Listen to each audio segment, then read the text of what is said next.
สวัสดีค่ะทุกคนตอนนี้ตี 4 ตี 5จ้าพากันอาบน้ำแต่งตัวเรียบร้อยแล้วแต่ไม่รู้ว่ารถทัวร์รถตู้จะมาเอากี่โมงแต่งตัวมันแล้วเพราะว่าเราจะเช็คเอาประมาณ12 โมงตรง12 โมงเที่ยงพี่น้องอาบน้ำแต่งตัวเรียบร้อยแล้วข่อยกันFC ว่านุ่งเสื้อเก่านุ่งตัวเก่าพี่น้องโบแมนว่านุ่งกับสิทิมกันกลับมานุ่งตัวเก่าเฮลโลเคดีเคดีเป็นอะไรคนอเมริกันนะพี่น้องอเมริกันจ้าจักปีแหละโอนอายุ12พี่น้อง12 ปีเลยคน12 ปีสำนักสาว38 ปีเลยมาสาวเฒ่าแล้วล่ะกำลังใหญ่นะพี่น้องเนาะพากันนอนตื่นมานอนกับโบรับเสียงแอ๊กับเสียงกับใครกับอิงเสียงน้ำกระหยอดแป๊บอยู่กายน้ำกายนาราคา860อันน่ะโฮงเฮมดังๆนี่ราคา1,800ทำอิฐนะบ่ไปถามแล้วบุคคากันนอนมันแพงโพดอยากนอนหลายมื้อนะมันมาเจอห้อง860เพราะว่าเปลี่ยนใจอยากไปนอน1,800เอาแล้วว่ะเฮานอนดำมื้อจะซื้อตื่นเช้ามาเฮาก็กลับประเทศลาวกลับประเทศเฮา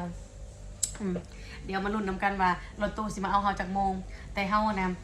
อันน่ะส่งไลน์ไปแล้วว่าเฮาสิเดินทางมื้อนี้แต่บ่ฮู้ว่าจักโมงพี่น้องเขาสิมาทันตอนเฮาเช็คเอาท์บ่กับบ่ฮู้หรือว่าสิเลยไปตอนแรกบ่กับบ่ฮู้เดี๋ยวเฮามาลุ้นนำกันพี่น้องคอยก็สิอาบน้ำแต่งตัวเตรียมพร้อมว่าซั่นซะร้านก็เตรียมพร้อมแล้วก็เตรียมพร้อมเดี๋ยวเคลียร์ทางนี้แล้วล่ะกันเตรียมเครื่องเตรียมพร้อมแล้วกันนอนไปนอนก็นอนนั่งลิ้นก็ลิ้นเข้ามายามใดเฮาก็เมื่อยามนั้นแกมเข้าบ่มาเฮาก็นอนต่อจ้าฝากกดไลค์กดแชร์กดคอมเมนต์ช่องมินอีดีเด้อพี่น้องเด้อเบิ่งแนวกินเดี๋ยวสิถ่ายให้เบิ่งขอให้เพิ่นบ่ได้กินหมักไฟนี่20 ปีแล้วเพิ่นว่าซื้อหมักไฟมามันก็แซ่บแต่มันบ่แซ่บแบบคือบ้านข่อยไหมมันแซ่บแบบจางๆอยู่บ้านข่อยก็แซ่บนัวแซ่บหวานนะตอนเช้าก็บ่มีหยังแต่ว่าข้าวเหนียวแต่ว่านี่ก็ยังอยู่พี่น้องเบิ่งแหน่เพิ่นคนมาเครื่องรีดของรีดผมก็คนมาได้พี่น้องคนมาให้น้องให้นุ่งเพิ่นรีดเองแล้วบัดเพิ่นเมื่อเพิ่นก็คนมาสายสาร iPhone 12 Pro Max ของน้องชายเอาให้น้องชายไปแล้วแต่ว่าตะกี้ข่อยก็เป็นคนได้12 Pro Max ในมือข่อยถ่ายวิดีโอให้เจ้าเบิ่งนี่แหละข่อยก็สิอดพูน3 ปีหน้าจังสิได้อีก เบิ่งในตู้เย็นพี่น้องก็สิบ่มีหยังหลายของที่เหลือเมื่อคืนนี่ก็ยัดใส่ตู้เย็นนี่น้ำแล้วก็กับข้าวหลานอันนี้ช็อกโกแลตเมื่อคืนนี่ลูกมากินหมดครึ่งนึงพี่น้องนอนบ่หลับจน10 โมงลูกมากินครึ่งนึงนี่เดี๋ยวเขาสิมารีวิวห้องให้เบิ่งอันนี้เฮาบ่ฮู้ว่าเพิ่นเห็นมาเพิ่นหยังแต่ว่านี่ประตูแต่ว่าก่อนนี่บ่มีพี่น้องเฮาบ่ฮู้แนวสิเกาะเฮาได้แต่หลอกแต่เฮาก็ระวังอยู่นอนบ่หลับเฮาก็มีสติอยู่กอกแกกๆเฮาก็ฮู้เมื่อโลดบ่ได้ยากปานใดเครื่องของเฮาก็เตรียมพร้อมโตนุ่งแล้วโตนุ่งบ่แล้วก็เตรียมพร้อมจ้าโอ้ยพี่น้องจะมื้อใดขอสิได้ iPhone 17 Pro Plus 1 GB นี่นะอยากได้เด้ของเด้อพี่น้องเด้อโทรศัพท์เพิ่นแลอีก3 ปีมื้อหน้าเพิ่นแลเพิ่นเซาใส่เพิ่นหักสิให้เฮาอันนี้ก็ขนมหลานเพิ่นหอบมาตั้งแต่อเมริกาพวกพี่น้องนี่เพิ่มเฮียนเพิ่นยังเฮียนเพิ่นหอมมาเบิดตัวนี่น้ำมือข่อยก็สิขอเล่นน้ำหอมนี่เจ้าฮู้ว่าน้ำหอมมีราคาเท่าใดพี่น้องคอมเมนต์บอกข่อยนี่เด้อส่วนข่อยบ่ฮู้แต่ก็เคยใส่มาอยู่แต่ว่าบ่ฮู้แบบนี้ละมาเลยก็ถือมาให้ให้ใส่เฮาก็ใส่หมดแล้วก็พอนะเป็นอะไรก็ฝากกดไลค์กดแชร์กดคอมเมนต์ช่องมินอินดี้เด้อพี่น้องเด้อตะก้อยนะก็สิให้สาธุเดินทางตลอดปลอดภัยฮอดเฮือนฮอดซ่านฮอดพี่ฮอดน้องจ้าฝากกดไลค์กดแชร์ให้มินนี่มื้อนี้พี่น้องกระตุกเดี๋ยวสิถ่ายตุ๊กตาให้เบิ่งตุ๊กตาหนาวหลานข่อยตัวนี้ซื้อใหม่ไหมตัวนี้ไผซื้อให้เจ้าจ้าฮะจ้าพ่อเพิ่นซื้อให้ตัวนี้อ้ายเพิ่นซื้อให้นี่อันนี้ได้ใส่เคดีแต่เกิดแม่ซื้อให้คุณเจ้าอ้ายพ่อแม่ซื้อให้เพิ่นถือมานำได้นี่อันนี้ได้มีประโยชน์ได้นี่มันเป็นแบบคือเล็กคือมันยังนี่แหละในท้องมันนี่นะไปเวฟเอาเขาไปเวฟแล้วก็เอามาข่มท้องเวลาเฮาเป็นเม่นน่ะก็ได้พี่น้องนี่นักในถุงละโลก็ว่าถือมายังถุงละโลอันนี้ของฝากเป็นซื้อมาให้เคดิเป็นซื้อมาให้น้ำทิพย์แต่พี่น้องจากโตอีกอย่างอันนี้เขาเอิ้นซื้อมันใดน้ำทิพย์มันหูเนาะกระตุ้นเด็กน้อยนะอันนี้ของน้ำทิพย์ตัวนี้ฮันเครื่องของฝากกับบริซื้อแล้วก็เมื่อซื้ออยู่บ้านเฮาบ่กินอยู่บ้านเฮาพุ่นแหละเพราะว่าอยู่พี่มันก็ใกล้จากตัวเมืองหั่นนะรถรางพาหนะเฮาก็บ่มีไปมาก็ลำบากอ้ายก็ขาดเวียกขาดงานมันก็สิเป็นแบบนั้นเฮาจึง ว่าตัวใดมันกระทัดหัดตัวใดมันบอกมันไวตัวใดมันบ่เสียเวลาแล้วเฮาก็สิเดินทางเลยนะเมื่อฮอดลาวเฮาก็มีเวียกอีกเฮาก็สิไปเลยบัดนี้กลับมาเดี๋ยวให้มันทันจังหวะมันบ่อยากให้เสียเวลาหลายมาโตอีกอย่างอันนี้ความบ่ฮู้ซื่อเด้อแต่ก็งามเลยค่ะแม่ตนฮะน้ำทิพย์ฮู้ได้ถ้าแม่ถามเลยเขาฮู้เด็กน้อยน่ะเขาลิ้นการ์ตูนเบิ่งการ์ตูนเฮาผู้ใหญ่นี่บ่ฮู้แล้วรุ่นตะข่อยนี่บ่ฮู้หยังเลยการ์ตูนการ์ตินฮู้แต่ปลาบูทองแม่นบ่นี่การ์ตูนปลาการ์ตูนอันนี้หั่นนี่ปลาการ์ตูนฮู้อยู่นี่ประเภทปลาเนี่ยฮู้ปลาบูทองปลาหยังปลาวานปลาหยังปลาการ์ตูนนี่พ่อฮู้อยู่แต่ปลาการ์ตูนแบบนี้บ่ฮู้เด้อพี่น้องเด้อการ์ตูนลิขสิทธิ์อันนี้บ่ฮู้ทานะทาอันนี้ก็ทานะเซรั่มเรียบร้อยแล้วพี่น้องเดี๋ยวเราจะมาลงกันแดดทาให้หนามันแห้งเรียบร้อยกันเปิดกระนุ่งเสื้อกันยาวส่งกันยาวปกติเด้อพี่น้องเด้อมี FC บางคนมาใส่ศพมือเขากรุงเทพใส่ศพลองตีนมันเป็นข่อยหมักส่วนโตพี่น้องข่อยเป็นคนยันดำออกก็ใส่ศพมือเวลาใส่ศพมือเฮากับโบแหมตีนเฮากับโบแหมเวลาอากาศร้อนแล้วมันก็เซ็ตให้ตีนให้มือเฮาขาวเกินเติมก็เลยว่าใส่อยู่ไสก็ใส่จ้าบริเวณว่าแต่อยู่กรุงเทพเด้อพี่น้องเด้ออยู่ลาวก็ใส่คู่มือจ้าบาง FC อาจสิบ่เข้าใจแต่ว่าส่วนนี้น่ะเข้าใส่คู่มือเจ้าเพชรแรงใส่คู่มือจนค่ำบ่ได้จังถอดออกมันปกติของข่อยเด้อพี่น้องเด้อปกติของมินจ้าบ่มีหยัง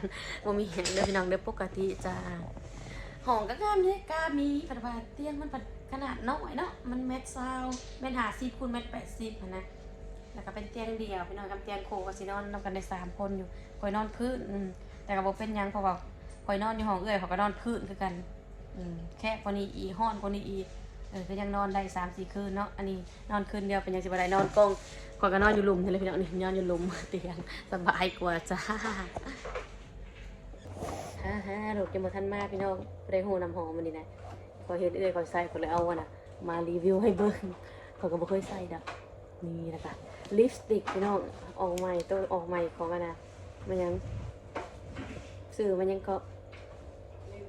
เนวรีนี่นะพี่น้องมีกี่สีบ่ได้มักใส่สีใด15เจ้า65 130นี่เคยใส่ตะกี้130นี่เห็นแล้วจ้า13025นี่ก็นี่15นี่ก็งามโอ้ใส่สีใดดีพี่น้องปุ๊บโอ้ยายผียายน้องคนละอัน2อันก่อนเป็นคนใส่สติ๊กเปลืองได้นี่เองไอ้เนี่ยมาสแตงมาบ้านเนี่ยยังไงก็ยังนี่ YSL พี่น้องโอ้สติ๊กท่าอย่างว่าตัวนี้กะตัวนี้ลิปแมทนี่อันนี้พี่น้องเคยใส่นี่นะน้ำหอมนี่คอมเมนต์บอกไว้เลยเขาเคยใส่เพราะว่าจะหน่อยจะลองเบิ่งนี่มารีวิวสีได้ใส่ค่ะคอมเมนต์บอกไว้ในแต่เขาก็เคยใส่อยู่แต่ว่ามันออกใหม่แล้วมันสีคล้ายๆสีเก่าบอกสวยๆพี่น้องสวยๆว้าวเรียบร้อยจ้าเขาทากระเด็ดเรียบร้อยแล้วจ้าเดี๋ยวเขาจะมาทาลิปสติกเลยพี่น้องเด้อลิปสติกแท่งละกี่เหรียญไปดาวเองมันเป็นทาสียังก่อนวะลองสีได้วะสีนี้เขาเคยทาแล้วงามสีนี้130เขาก็เคยทามาแล้ว65นี่ก็เคยมาแล้วงามสมสีแบบนูดๆอ่อนๆแบบพัดเทลนี่15อันนี้ยังบ่เคยเด้อเศร้าๆนี่ก็ยังบ่เคย15ตัวนี้กับ15นี่คือบ่คือกันวันนี่ตัวเก่ากับตัวใหม่บ่รุ่นเก่ารุ่นใหม่พี่น้อง15นี่ตัวนี้ฮะสีแก่สีแต่สีม่วงนี่ก็คือสีขาวอยู่หากบ่ค่อยได้ใส่สีแดงซ้ำแดงนี่ก็มีเลยนี่แดงจะบ่ต้องใส่ลายใส่เป๊ะแล้วมันจะลองสีนี่ใส่ลายกันใส่ลายอันสี15พี่น้องเขาเจ้ากดรุ่นเก่านี่เอาทารุ่นมันคักมาแต่ประเทศเขานะคักของกอบของปลอมกันหลายคืออยู่บ้านเท่านั้นว่าของแท้เยอะเดี๋ยวเอาแท้เลยเป็นของปลอมถ้ากินเวลากินแล้วโซบมาหูแล้วจะใส่ลาย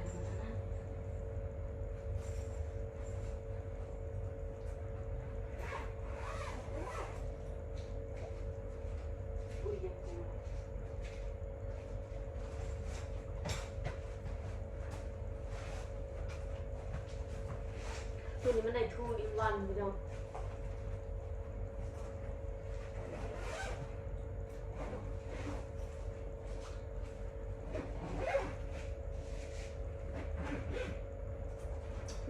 ง่ายติดไว้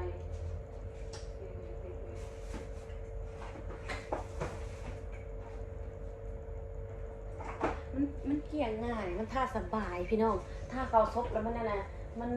แปะใส่ซบเลยมันแบบเข่าซบเลยมันแบบหู้รดนะแบบของแท้ฮันคือของก๊อกเนาะถ้าเขาไปซบแล้วมันสีอ่อนแล้วก็บุกเกาะเพื่อมันสีเกาะกระถางมันแห้งอันนั้นคือว่าปลาเบิ่งนี่มันบะแมนแหละไม่ใช่แหละแต่ว่าราคาก็200 บาทที่บ้านเฮาแต่หลายคนอาจสิคิดว่ามันเป็นของแท้แต่ว่าสำหรับคนพูดคอยหรือคอยว่ามันต้องก๊อกมาเราเรียนแบบใครคือของแท้คอยก๊อกแบบนั้นแต่ว่าให้แท้เลยนี่โบแม่แกมแท้เลยนี่มันท่าใส่ซบเนี่ยหู้โลด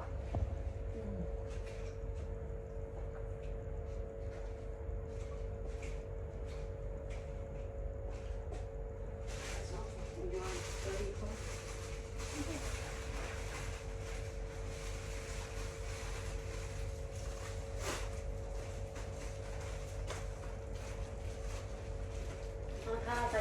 ส่ซบนี่มันเกลี่ยแป๊บเดียวมันก็ซึมเขาซบโลดอันนั้นเรียกว่าของแท้คือเขาซื้ออยู่ห้างนะห้างแบบเครื่องสำอางทั่วไปอยู่บ้านเฮาบ้านข่อยนะว่าบ้านข่อยนะเวลาเราทาลงไปซบแล้วมันบ่อยากติดแล้วมันก็เกลี่ยยากน้อยนึงแล้วก็เกลี่ยนานแห้งอันนี้เขาเกลี่ยแป๊บเดียวมันแห้งโลดพี่น้องข่อยจังว่าบอกว่ามาเลยคือสติ๊กมาหลายๆนี่ว่ะมันเป็นอย่างมันได้สติ๊กก็ดีใจได้จนถ้าซบมันคือว่าขักลายขักกว่ามาสู้อยู่ซุปเปอร์มาร์เก็ตบ้านเฮาหลายอันนี้เขาจะบุษีด้วยว่าเขาจะขึ้นรถแต่ว่ารถจะมาจากโมงแต่โมงเดี๋ยวเก็บเงินก่อนพี่น้อง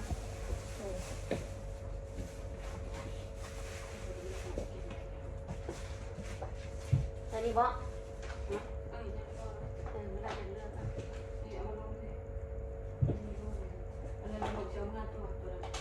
ตัวไรเกิดตอนนั้นจงแม่มันมาเนี่ยมันการจะเอาไป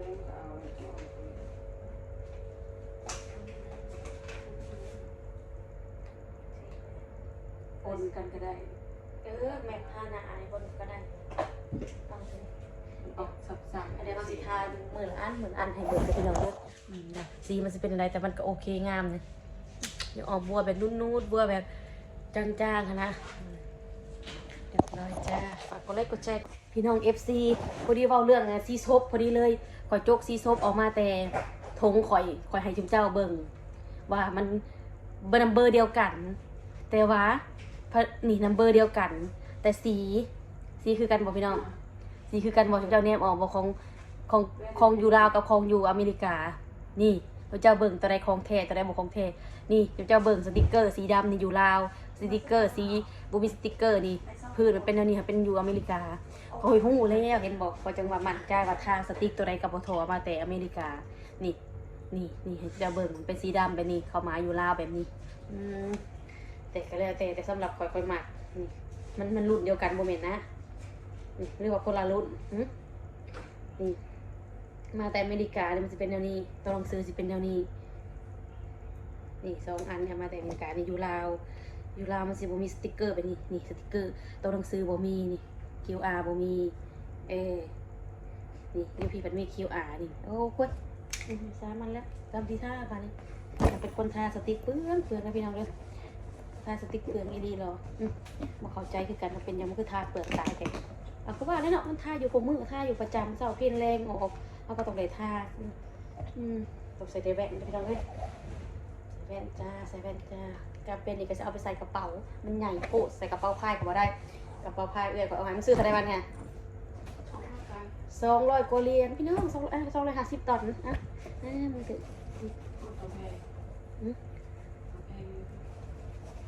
ก็ยัง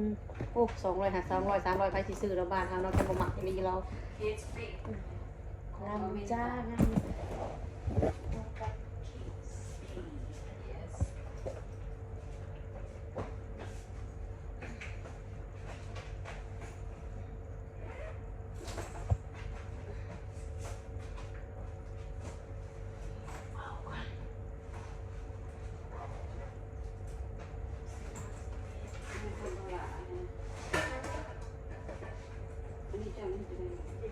มาปีบางอีโม่นี่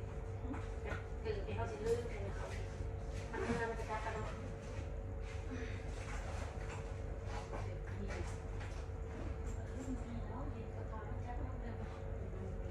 เก็บเครื่องใส่กระเป๋าเรียบร้อยแล้วจ้าพี่น้องเอ้าฝากกดไลค์กดแชร์กดคอมเมนต์ช่องมินอินดี้นะเด้อเดี๋ยวเราเจอกันอยู่รถตู้จ้าพี่น้องบายบาย